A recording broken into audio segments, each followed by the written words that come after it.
Hello everyone, আসসালামু আলাইকুম। Welcome to my another travel blog. So আজকের ব্লগটা হচ্ছে আমরা ইউরোপের দেশে যাব। সো তার জন্য সকাল থেকে প্রস্তুতি চলছিল। সো কাজ ছিল, কাজে মর্নিং শিফট নিয়েছিলাম যাতে সকাল সকাল কাজটা শেষ করতে পারি। আমার সকাল 6টা থেকে আমার কাজ ছিল। সো আর্লি গিয়ে আর্লি শেষ করব, এটাই প্ল্যান ছিল। সো তাড়াহুড়ো করে বের হয়ে গেলাম।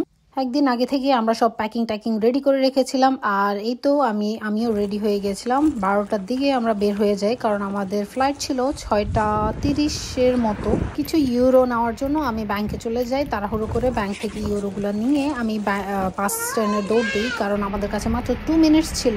আর আমাদের এখান থেকে বাস প্রতি 1 ঘন্টা পর পর যায়। যদি আমরা পরের বাসটা ধরতে যাই তাহলে অনেক লেট হয়ে যাবে। এরপর বাসটা নিয়ে নিই। আমাদের 2 ঘন্টার একটা জার্নি থাকে বাসের। এখান থেকে আমরা চ্যামসপোর্ট যাব, চ্যামসপোর্ট থেকে স্ট্যানস্টেড যাব। যেহেতু একদমই খাওয়া দাওয়ার টাইম পাইনি, সো বাসায় বিরিয়ানি ছিল, এটা গরম করে নিয়ে এসেছি। বাসে বসে বসে আমরা বিরিয়ানি খাচ্ছি আর ওয়েদার এনজয় করতেছি। যদিও সামার তখন ঢুকে গিয়েছিল। এটা হচ্ছে চ্যামসপোর্ট বাস স্ট্যান্ড, যেখানে বাসটা 10 মিনিটসের মতো ওয়েট করে, এরপর আবার এখান থেকে রওনা দেয়। তাহলে আরও 1 ঘন্টা পর আমরা চলে আসি আমাদের ডেস্টিনেশনে, স্ট্যানস্টেড এয়ারপোর্টে। সো একটু টাইম ওয়েস্ট না করে আমরা তাড়াতাড়ি চেকিং কাউন্টারে চলে যাই। এত বড় লম্বা লাইন দেখে তো পুরো হা হয়ে গেছি। প্রচুর মানুষ ছিল। আর যদি সবার লাস্টে গিয়ে আমরা চেকিংয়ের প্রসেসটা করি তাহলে হয়তো আমরা ফ্লাইট মিস করে ফেলবো। তার জন্যই আগে থেকেই কিছু কাউন্টারে কিছু লোক দাঁড়িয়ে থাকে। তারা বলে যে এই এয়ারপোর্টের কোন লোক আছে তারা সামনে যাতে চলে আসে। ওইভাবে আমরা আগে গিয়ে ফ্লাইটটা ধরতে পারি। আপনারা যদি সবচেয়ে চিপেস্ট ওয়েতে ইউরোপ যেতে চান তাহলে অবশ্যই আমি বলবো রায়ানএয়ারে যাবেন, কারণ একটা ব্যাকপ্যাক নিয়ে আপনারা চলে যেতে পারবেন মাত্র 15 থেকে 20 পাউন্ডের মধ্যে।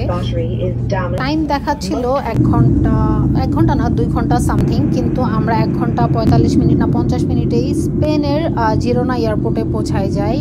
উপর থেকে দেখতে এত বেশি সুন্দর লাগতেছিল, আসলে যদি কেউ না থাকে তাহলে বোঝা যাবে না। আর বাস্তবের মধ্যে কিন্তু অনেক তফাৎ। সো অবশ্যই বাস্তবের ছবিতে রিয়েল জিনিসটা দেখা যাবে না। ফাইনালি আমরা চলে আসি কস্তা ব্রাভো জিরোনা এয়ারপোর্টে। সেখান থেকে আমরা এখন চলে যাব আমাদের নেক্সট ডেস্টিনেশনে, যেটা নাম হচ্ছে লরেট দে মার। সো তার জন্য আমাদের এখানে একটা বাস স্ট্যান্ড থেকে বাস নিতে হবে। সো বাসের জন্য ওয়েট করতে হবে। প্রথমেই আমি দেখিয়ে দিচ্ছি কোথায় আপনারা গিয়ে বাসের টিকিট পাবেন। আর অনেক বেশি খালি ছিল এই এয়ারপোর্টটা। যখন বের হবেন এয়ারপোর্ট থেকে তখন অবশ্যই হাতের বাম দিকে দেখবেন এইরকম কিছু বাস দাঁড়িয়ে থাকে। সো ওটাই হচ্ছে বাস স্ট্যান্ড। সবগুলো বাস ওইখানেই থামবে আর ওইখান থেকে বিভিন্ন ডেস্টিনেশনে যাবে স্পেনের। সো এখান থেকে বার্সেলোনাতেও আপনি যেতে পারেন বা অন্যান্য ডেস্টিনেশনে যেতে পারবেন। যেহেতু আমরা লরেট ডি মারে যাব, সো আমরা প্ল্যাটফর্ম 10 বা 11-এ ওয়েট করব। আর এই সাইডটা হচ্ছে টিকিট কাউন্টার। এখান থেকে আপনি যে কোনো জায়গার টিকিট কিনে নিতে পারেন। সো আমরা 2টা টিকিট কিনে নিয়েছি। সো আমরা ওয়েট করছি কখন আমাদের বাস আসবে আর আমরা যাব। আমাদের কিন্তু অনেকক্ষণ ওয়েট করতে হচ্ছিল। কিছু শুকনো খাবার আমি সবসময় ক্যারি করি ইউরোপ ট্রাভেলের জন্য, কারণ কি পাবো না পাবো ওটার কোনো ভরসা নাই। তো তার জন্য এখানে আমি কিছু কেক নিয়ে এসেছি। আর আমরা অনেক হাংরি ছিলাম, তাই খেয়ে বসে বসে খাচ্ছিলাম। আর এই বাসটাতে করে আমরা যাব লরেট ডি মার। ফাইনালি আমরা 30 থেকে 45 মিনিটের মধ্যেই পৌঁছাই যাই আমরা লরেট ডি মারে। ইন্টারেস্টিং কথা হচ্ছে আমরা এই বাসটাতে শুধু 2 জন মানুষ ছিলাম, আর কোনোই মানুষ নাই, পুরোটাই খালি ছিল। খুবই ইন্টারেস্টিং ছিল 2 জন মানুষের জন্য তারা এত লং ডিস্টেন্সের একটা সার্ভিস রেখেছে। যাই হোক, আমি অনেক স্যাটিসফাই ওদের সার্ভিস পেয়ে। আর আমি স্পেনে ঢোকার পর থেকে সব কিছুতেই অনেক স্যাটিসফাই। সো ফাইনালি আমরা চলে আসি লরেট ডি মার আর একটা বাস স্ট্যান্ডে। সো এখান থেকে আগামীকাল আমরা আবার যাব আর একটা ডেস্টিনেশনে। সো এখান থেকেই বাস নিব। যেহেতু আমরা অনেক হাংরি ছিলাম, সো হোটেলে যাওয়ার আগেই আমরা কিছু খেতে চাচ্ছিলাম। যখন আমরা বাস স্ট্যান্ড থেকে বের হয়ে সোজা দেখলাম একটা হালাল শপ। প্রথমেই ইস্তাম্বুল নাম দেখেই বুঝে নিয়েছি যে এটা হালাল। সো এখান থেকে কিছু খেতে হবে, কারণ আমরা অনেক হাংরি ছিলাম। সেখান থেকে খাওয়া দাওয়া করে আমরা একটু আশেপাশে ঘুরে এরপরে আমরা হোটেলে যাব। এটাও কিন্তু শুধু 5 মিনিটের ডিস্টেন্স ছিল। যেহেতু আমরা যখন গিয়েছিলাম তখন মে মাস ছিল। সো জাস্ট সামার কামিং এরকম ভাইব ছিল। সো আমরা খুবই চিপ একটা রেটে আমরা হোটেলটা পাই। আমি আপনাদেরকে হোটেলের ফুল ভিউটা দেখাবো। এই ছিল আমাদের হোটেলের এন্ট্রান্স। আর লিফট ছিল অনেক। যদি এই হোটেলের ডিটেলস এবং কত প্রাইসিং ছিল এগুলো জানতে চান অবশ্যই কমেন্টস করে জানাবেন, আমি অবশ্যই ডিটেলস দিব। আর এই ছিল আমাদের রুমের ভিউ। যেহেতু আমরা 2টা পার্সন ছিলাম ওইভাবেই আমরা সিস্টেমে আপডেট করি, সো তার জন্যই হয়তো বা 2টা বেড ছিল।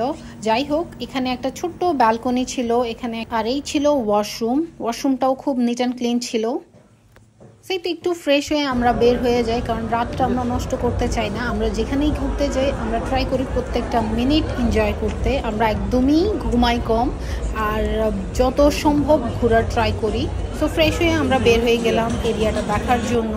আমি রাতের বেলা দেখি এত বেশি স্যাটিসফাই হয়ে যাই, তার জন্য শুধু ওয়েট করতেছিলাম যে সকাল হবে আমি সুন্দর এই ভিউগুলা দেখতে পারবো দিনের আলোতে। সো রাতে দেখেই খুব সুন্দর লাগছিল, খুব সুন্দর জিনিস দেখলাম। এখানে প্রচুর হালাল স্টোর, প্রচুর প্রচুর প্রচুর খাওয়ার দোকান ছিল যেটা হালাল ছিল।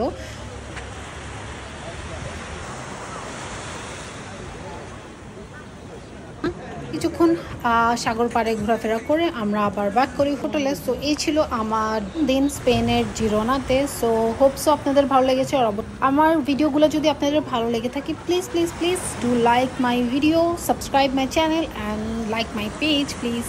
হাফেজ ফর টুডে, নেক্সট ভিডিওতে আবার দেখা হবে।